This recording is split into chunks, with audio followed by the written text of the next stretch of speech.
All right, everybody. I think we're going to get started. As people join, they'll join. I want to welcome everybody to the launch of Digital Air. Good morning, good afternoon, and good evening, wherever you are. And thank you for taking the time out of your busy schedule to be here with us today. My name is Ron Ritchie. I'm the chair of the board at Phizzle. I'm also the CMO at the company, and I'm thrilled to serve as your host for today's event. We're joined by a group of folks who are going to help us tell this story today. If you're using gallery mode here in Zoom, you'll know Ben Davis, our founder and CEO, is with us today. Just nod, Ben, thank you. Ed Davis, who's also Ed Lau, excuse me, who is our president and one of our lead company directors, is also on the phone and with us today. Say hi. Also from Phizzle, we've got Jackson Williams out in Denver, and Parker Wims is in New York area. They're going to be joining us. And then we're thrilled to have some of our partners on the phone, on the call with us today. Derek Haddad from Clinetics. Derek, say wave hi. It's good to have you. And we've also got Jay McDougall from Pedestal Technologies. He's the one pointing there. And then Mark Poorman, who's come on board as a strategic advisor to Phizzle in the go-to-market area, is going to be joining us as well. So on behalf of all of us here, I want to thank you today for being here. The agenda that we're going to cover is we're going to, in the next few moments, introduce Digital Air, and we'll follow that with a discussion with Ben and Ed around Digital Air, the overview of it, and the innovation that we're bringing to the market. And then most importantly, we're going to hear from folks who really understand the customer. And that's our friends and partners at Clinetics and Pedestal, who have a strong understanding of how our solution is going to be used by customers. And we really appropriately call that part of the agenda, the voice of the customer. We do have a Q&A following that. Parker is going to be taking questions and helping to lead that. If you do have any questions, we really welcome them and look forward to discussion. Again, thanks for joining us today. Let's get started. Let me start quick with a overview of what we're going to be talking about today. What is Digital Air?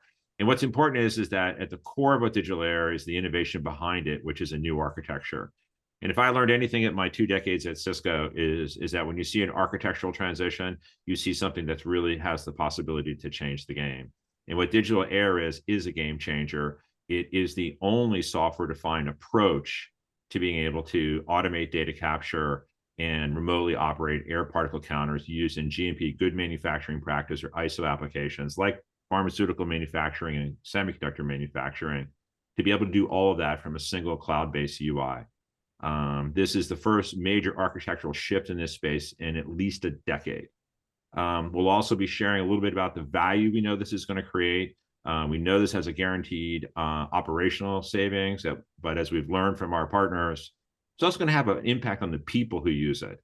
Operating hardware machines is not necessarily a career path, but moving into something in software has the potential to really excite the users and the managers of these products as well. And then while this is a product launch, this is not the first time this software will be out there. We'll be talking about a battle-tested piece of software that's been in use at Merck and one of the best-selling drugs in the world, and we'll be sharing some details about that.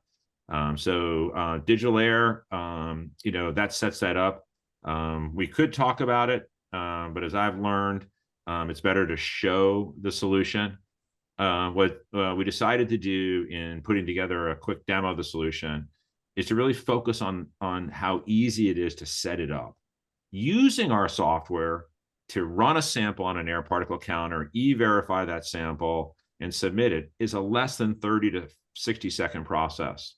And it's really simple and easy, and frankly, not that interesting to demo. So what we decided to do is to show how easy it is to actually demo the installation and the setup, and then how quickly then you can use that to take samples remotely on your air particle counter. We asked our lab tech, Jackson, to do that. We gave him a 10-minute challenge. Let's see if he can take this out of the box and get it started in less than 10 minutes, and we know he will. Okay, thank you, Ron.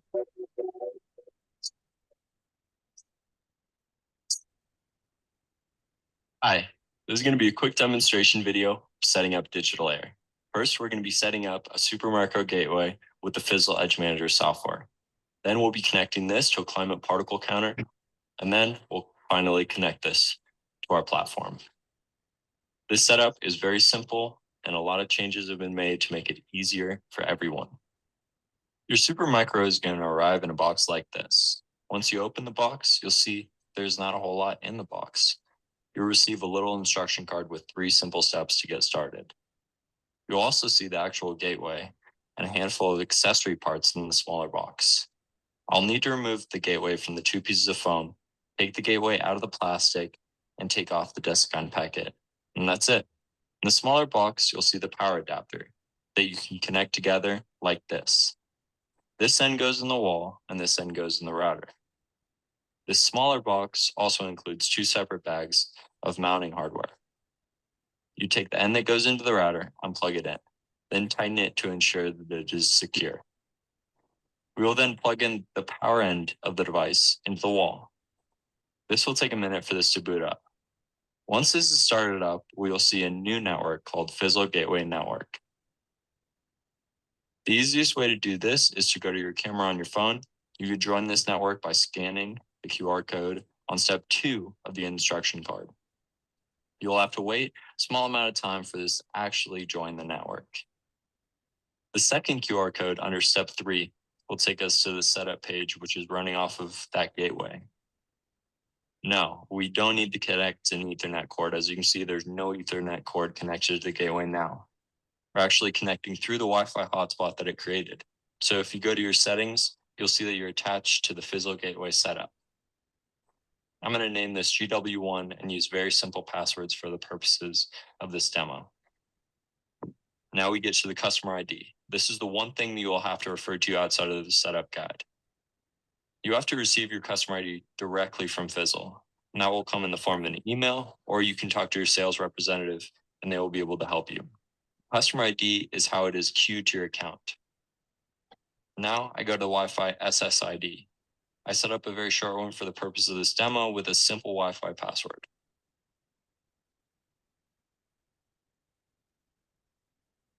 Now for this step right here, you have to do a bit of setup on your climate. If you click on this link, you'll see the 10 steps to getting an instrument set up. All you're doing is turning the Wi-Fi on and setting it up in settings. Then you're setting up a user. The user could already exist, but it has to be admin level security with Telnet and web services both enabled. You should make a note of the username and the password. Then this is very critical. There is the IP address that is in the Wi-Fi field there. In this case, it is 192.168.8.198. You'll need the IP address of each of the devices you're going to onboard. The user I set up with is dev, and the password again was very simple. For the platform, I'm going to select production. For the instrument name, I'm going to say 570 climate, and the IP address for this case is 192.168.8.198. Then we're done.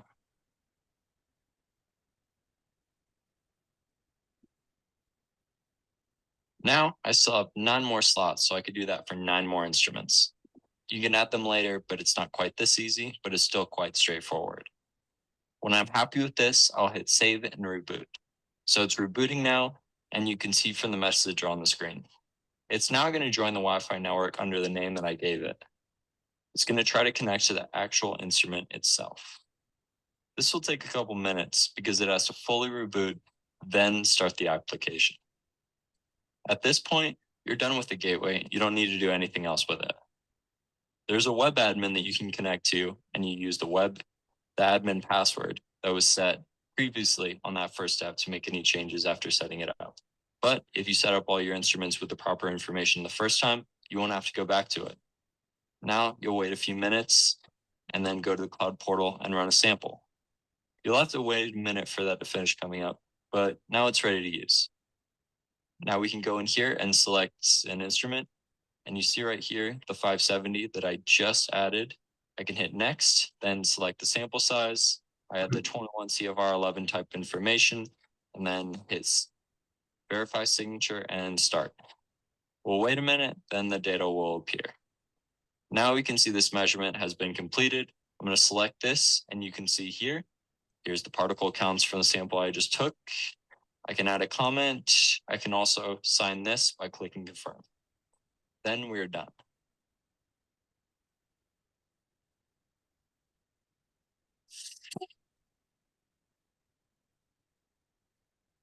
Nice job, Jackson. Appreciate you getting that done in a short period of 5 minutes and 29 seconds. And you saw at the end how fast it was to actually run a digital sample using Digital Air. But the real hope is this is really easy to use and really easy to set up. Let's talk about this with Ed and Ben. Ed, I want to start with you. Most people know that you've been in the industry for a while, been a leader and creator of many companies, see a lot of trends. Are we finally starting to see the confluence of IT and OT? Because you're really seeing some really great IT stuff in an OT application. Is that the big picture trend that's happening? Absolutely, Ron. I think the way to think about digital air is that the solution was designed using a microservices architecture hosted in the cloud. So with that, you have different processes that can be running on different machines, exchanging data, control sequences over a network. So in GMP, especially in GMP environments, timely exchange of information is critical because the OT operations in many cases are real time, and it can affect what's being produced. So things like drug manufacturing, so on and so forth, it requires operator interactions. Our solution actually sequences all of those kinds of things. So timely delivery is important. So part of it comes from the fact, or the need for this comes from the fact that accurate execution, reporting of the operations are key for audits. And those audits are necessary in certification of regulated industries. So for all those reasons, what you see is the confluence of OT and IT. And it's something at Phizzle that we've lived with over the past couple of years at Merck. And I know the whole industry wants to see this confluence happen because it's create great opportunity for customers and help us really solve a lot of problems. Could you just quickly touch on one other point around this? Is this notion of our customers really want to centrally manage their data. They don't want their data sitting on all these machines because there's a lot more than just air particle counters. What is the concept behind centrally managing data, and how do we contribute to that? Absolutely. So if you look at regulated industries, typically there are a variety of different types of instruments. Some instruments, for example, air particle counters, are available from multiple vendors. The actual reporting of measurements, the actual control of the instruments may vary from manufacturer to manufacturer. So the beauty of our solution is that we are able to actually harmonize the data as well as the control. And additionally, what happens is that we are able to store it consistently into a database without intervention from an operator. So with all of that, it very much simplifies what happens when you're using these types of instruments in GMP environments. So again, centralization of harmonized information as well as an interface makes development of new products much easier and less error prone. Yeah, thanks, Ed. Simplicity is always one thing that we can do, but I look forward to hearing what Jay and Derek have to say about having access to all that data and what else customers can do with it. Hey, Ben, you've been, obviously you're the founder and CEO of the company, welcome. And you've been the lead person in our relationship with Merck.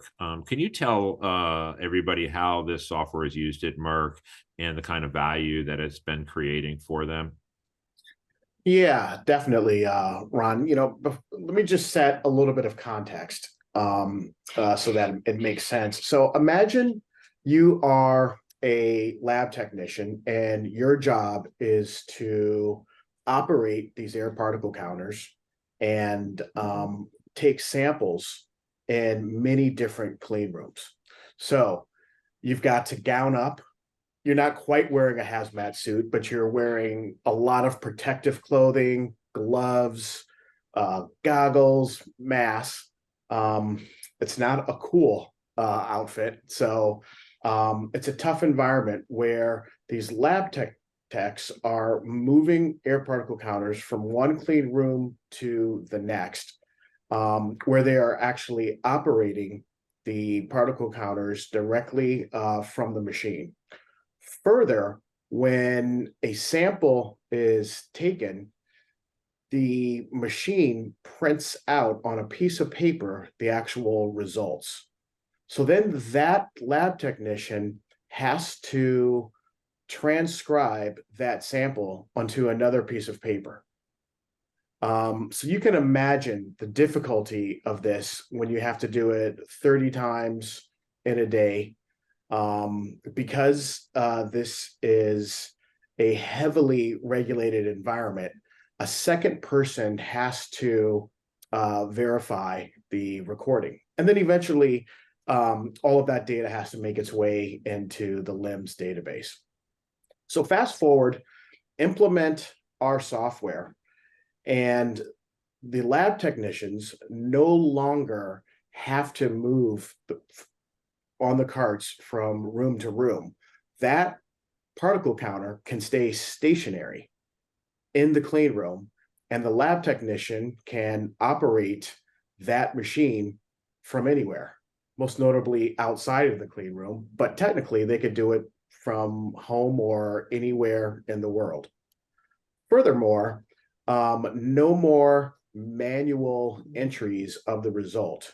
Our software integrates directly into the LIMS system. So no more second person verification, no more paper, pen and paper. It's a much more efficient process than what has been done over the last 15, 20, 30 years. Ben, that's a pretty big change, and a lot of manual handoffs. This digital transformation is going to be a big deal. So, it sounds like there's going to be many more opportunities to scale this, and maybe you could just very quickly touch on your thoughts about, what is Phizzle's plan to scale so that we can help solve these issues and pain points for customers? Yeah, so first and foremost, Ron, the goal is to take what we've done at Merck and produce a rinse and repeat model. You saw the demo, you saw how easy it is to implement this solution. And so we have created basically a plug and play mechanism to implement software across air particle counters. The value proposition that Merck has realized is now an opportunity for any other pharmaceutical manufacturer, large, medium, small company, to reap the same benefits that that Merck is experiencing. We, in addition, in order to really expand our footprint, we recently closed a round of funding with KAUST, King Abdullah University of Science and Technology, a sub-fund of the Saudi PIF. And so we're very excited because we have the resources now to really expand our footprint and advance these offerings and make them available to anybody. Thanks, Ben. That last part was pretty exciting for all of us. So we have a solution. We have good, resources to make it happen. We've got a great customer where we're solving a real problem for them. But in the end, we're really only as good as the team that's around us. And that really comes down to how do we go to market and how do we begin to build out, Ben, that vision that you and Ed just so well articulated. We're lucky to have with us today Mark Poorman, Derek, and Jay, because they're going to help us understand the way we're going to go to market. And I want to start really by thanking all of you for being here, and on behalf of Ben and the Phizzle team for joining us in this transition that we think is going to change the world. Mark Poorman, I want to start with you. You're sort of really the architect of this sort of go-to-market strategy, really sort of listening to the customer. And we want to thank you for joining us as a strategic advisor on the Phizzle team to help us come up with this. Could you give us some of your, sort of the thought process behind why and how it is that we ended up working with our friends at Pedestal and Clinetics? Absolutely. Thank you, Ron and Ben and team.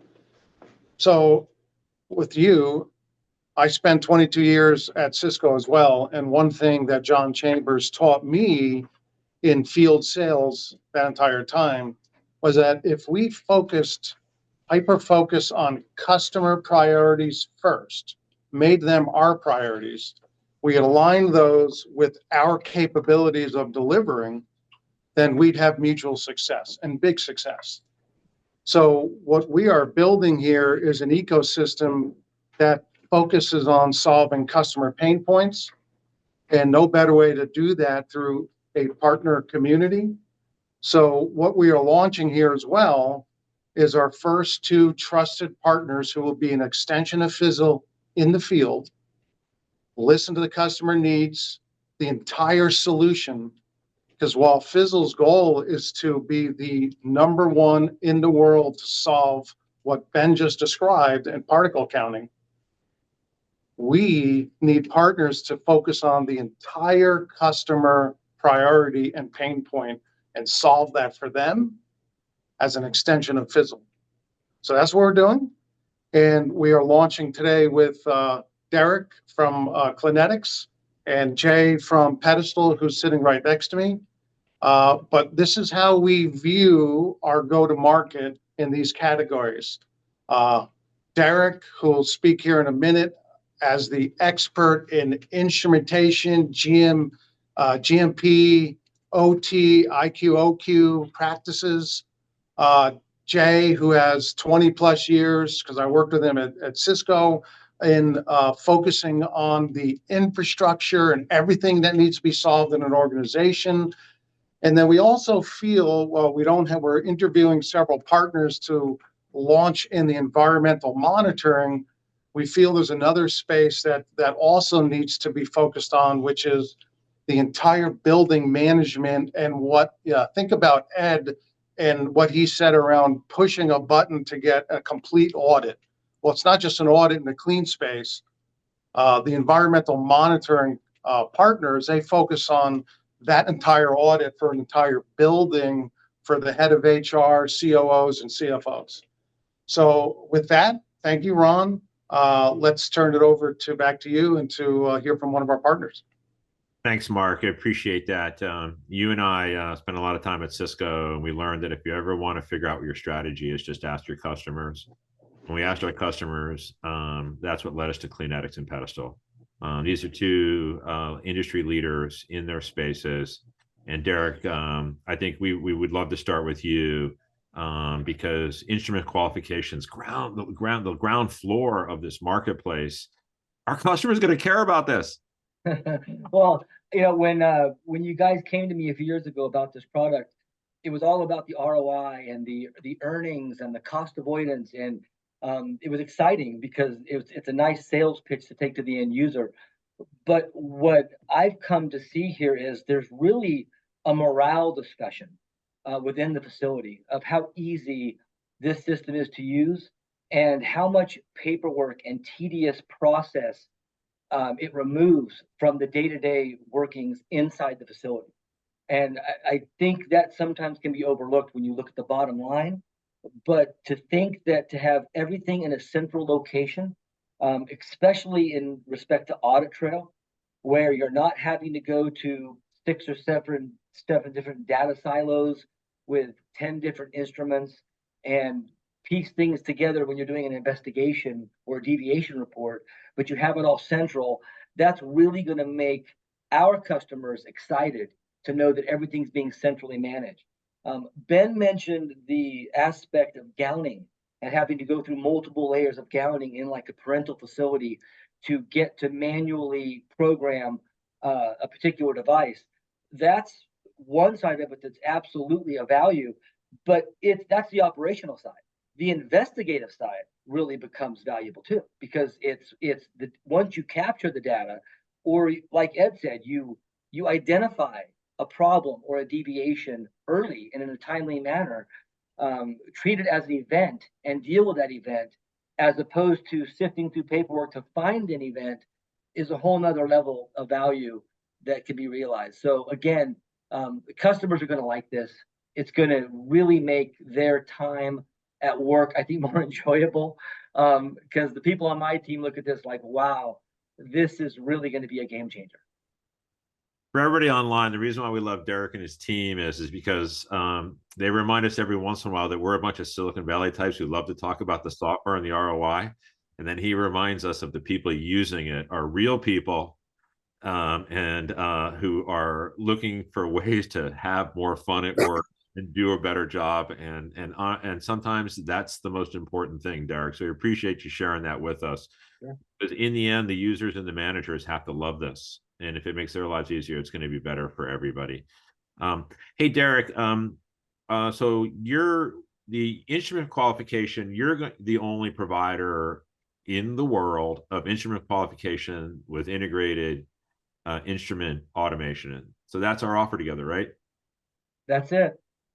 Right. I like it. When you say only to me, it gets me chilled. Yeah. Well, we have chills about that too, because we have another only on the call, and that's Jay McDougall from Pedestal. Jay, I think you heard from Derek about the customers are going to be ready for this, the users are going to be ready for this, and you know this from your world. When the line of business wants something, they want to do it, but then that line of business has to talk to IT, right? And then there's that process, Jay, of making that happen. One of the reasons why we were very excited to work with you is we know you take a life cycle approach to talking to customers, so that it's not a black and white. It's how do you get them there? Can you maybe tell us a little bit about your architecture around this and the way a life cycle approach is going to make it easy for customers to find their way, especially from building the infrastructure they need to taking advantage of the solution, so some of those folks that Derek's talking about can go to lunch early. Yeah, so the people that Derek talked about can realize a little more fun at work, which I think we all look forward to. We all know each other from 25 plus years at Cisco. And when I look back at my career in the integration side of things, there were two sets of customers. There were the early adopters and the ones who sat around and waited, so to speak, right? And the ones who sat around and waited probably could have used a lot of incremental help along the way. So if you went into them and they actually, took some of the things you were trying to explain to them that would make their lives better, they waited and then they spent the big bang after everybody went through it, right? And I think back to our early days of voice, video, and data on a single wire, on a single network, right? That can't happen. You've got all of this all over the place. That's never going to happen. And Derek's a perfect example of this, right? Think about how much better and more efficient it's made our networks and how much better our outcome is for our customers, right? And that's the ultimate goal. IT's goal should be to enable that customer, right? And when I believe when IT sees this, and if they have a true relationship with OT, they're going to realize this is something that's not just incremental from us being better technology-wise, but from our operational side and from our people side. And I think Derek hit that right in the button.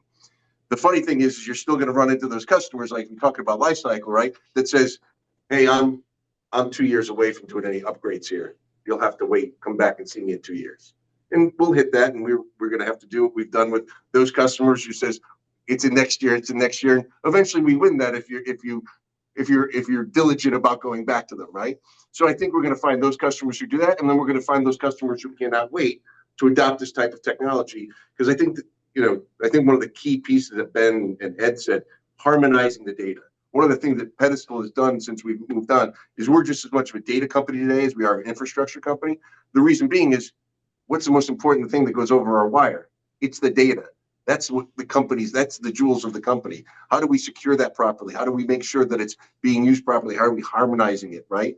In the Limbra, as you said, Ben, in that those systems, right? And those systems attached to how many other systems, right? If we're harmonizing that data up front, allowing them to understand it, see it, so that you're not spending. I don't need a data scientist to sit there and go, okay, here's the pieces of data we need, and here's where they need to go. If we're being able to just provide that up front with the security, we're going to make IT's life better too, which is also important. So I'm very excited about what's happening here with Phizzle. And I think, as AI continues to develop, I think there's going to be enormous opportunities, being actionable AI against many of these pieces that come from Phizzle. Jay, that's we're excited that you're excited because and that you're excited about Derek's view, because that means we're all in harmony, no pun intended, for what our opportunity is.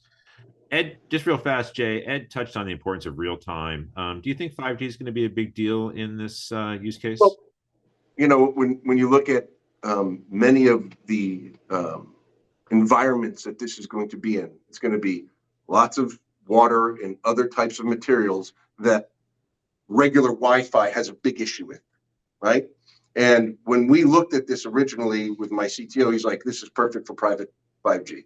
It's cheap, it's easier. You need 1/10 the amount of devices in your network, and it covers a much larger swath. And you can use other really important security pieces to secure that data as it travels over your network. So I do believe that the 5G, when we sit down with customers who are really into the security side of this, and they felt the pain of trying to put Wi-Fi into very large manufacturing areas, I think this is going to be a game changer for the IT folks who are going to be like, we have enough trouble with IT, our Wi-Fi. We're not going to put this data over it. It's IoT data. It's going to be difficult. We all know that what IT's pushback is going to be, and I think bringing this 5G reference architecture to them allows them to be like, oh, wait, I don't have to spend that much money. I'm going to get the security I want, and I'm going to get it faster. That's awesome, Jay. And Mark, thank you for bringing Jay and Derek into our ecosystem. You can hear our goal here is to really address the pain points. And I know we loved what Derek was saying about the users and the people. And Jay, what you're saying about being able to capture that in a painless way for onboarding with infrastructure and IT. We know this is the three of us are going to be a winning combination, and we look forward to going to market together. For all of you who've had a chance to join us, I know we've received a couple of questions. By the way, this will be made available in a recording format. If you want, any of you are listening, you want to be able to make it available to other folks. But in the spirit of everyone's time and the effort they've made to be here, Parker, I know we've gotten a couple of questions. Do you want to take those and let us know what's on people's minds? Yep, absolutely. And thank you to everyone who sent questions to me directly. This first one is, I see you have several models of climate APCs in this demo. what other brands does Phizzle support? I'm going to say probably go to Ed for this one.